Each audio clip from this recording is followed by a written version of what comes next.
సీతారాం యేచూరి గారి ప్రతి పలుకు బంగారమే, ప్రతి పలుకు బంగారమే. నీ నోట ముత్యాలు రాలుతాయా అని అంటారు. నిజంగా ఆయన మాట్లాడుతుంటే ఒక్కొక్క పదం మరి మొత్తం సారాంశం అంతా అటు కమ్యూనిజాన్ని, ఇటు సోషలిజాన్ని, లేకపోతే ఇటు భారతదేశ పరిస్థితుల్ని, భారతదేశంలో ఉన్నటువంటి స్థితిగతుల్ని అన్నిటినీ సమ్మిళితం చేసుకుని సంగ్రహించుకుని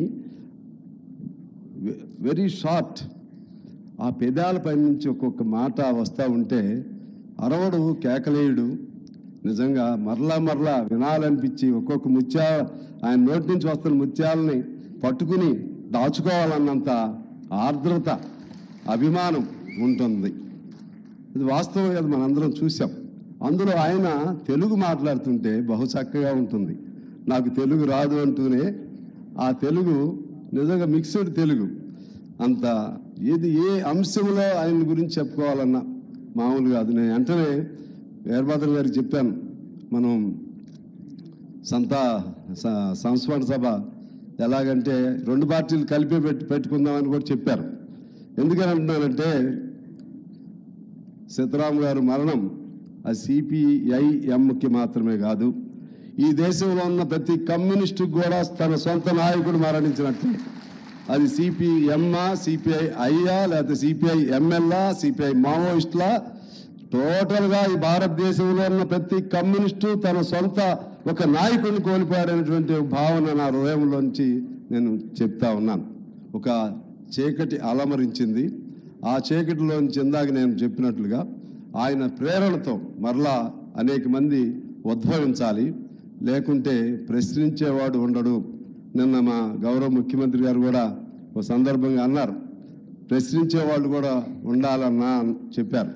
లేదు నేను థ్యాంక్స్ చెప్పి ఆయనకి పిఎస్సిలో నన్ను పెట్టారంటే నేను మీకు మరింత రుణగ్రస్తున్నయ్యానని చెప్పాను.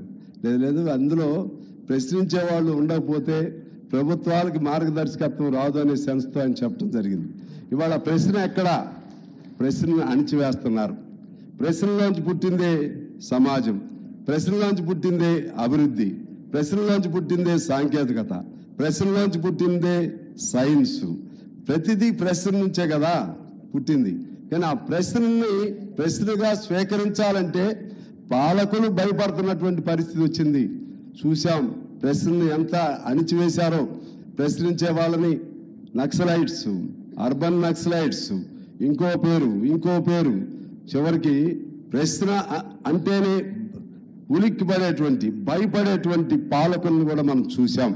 అందుకని ప్రశ్న సజీవంగా ఉండాలి. ఆ ప్రశ్న సజీవంగా ఉండాలంటే ఆ ప్రశ్న నుంచి పుట్టినటువంటి కమ్యూనిజం సజీవంగా ఉండాలి. కమ్యూనిజం సజీవంగా ఉంటే మనం అధికారంలోకి వస్తామా రామా అనేది పక్కన పెడదాం. సమాజానికి ఒక వెలుగు రేఖలను ప్రసరింపజేసే, ఒక క్రాంతి రేఖలను ప్రసరింపజేసే ఒక దిక్సూచిలాగా ఈ సమాజానికి, ముఖ్యంగా మన భారతదేశానికి ఉండాలి.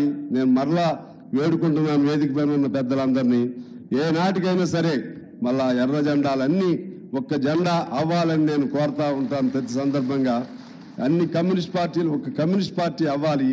అది వ్యక్తుల అధికారం కోసం కాదు, సామాన్యుల పేద వర్గాలు వాళ్ళ అధికారం కోసం ఎర్ర జెండాలు ఒకటి అవ్వాల్సిన అవసరం ఉంది. నేను మరొకసారి ఆయన నాకు పరిచయం తక్కువే, 2-3 మీటింగులను కలిశాం. ఆయనకి తెలియనటువంటి అభిమానిగా నేను మారాను. అంత మన గొప్ప మీ నాయకుడు, మా నాయకుడు, మన నాయకుడిని కోల్పోయినందుకు సిపిఐ తరఫున గొప్పగా నేను మా మీటింగ్ ఒకటి కూడా నడుస్తుంది. నేను అది ప్రారంభం వరకు కూడా లేను, అదే ప్రారంభించి వద్దాం అనుకున్నాం. సెప్టెంబర్ 17 ముగింపు కార్యక్రమాలు, కానీ ఇది ఖచ్చితంగా రావాలని చెప్పి రావటం జరిగింది.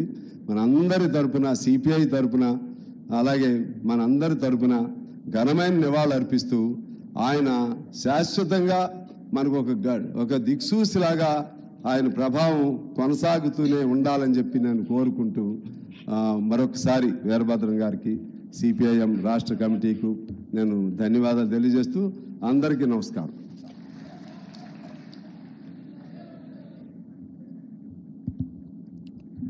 సాంబశివరావు గారికి ధన్యవాదాలు. ఇప్పుడు గౌరవనీయులు మన ముఖ్యమంత్రి వర్యులు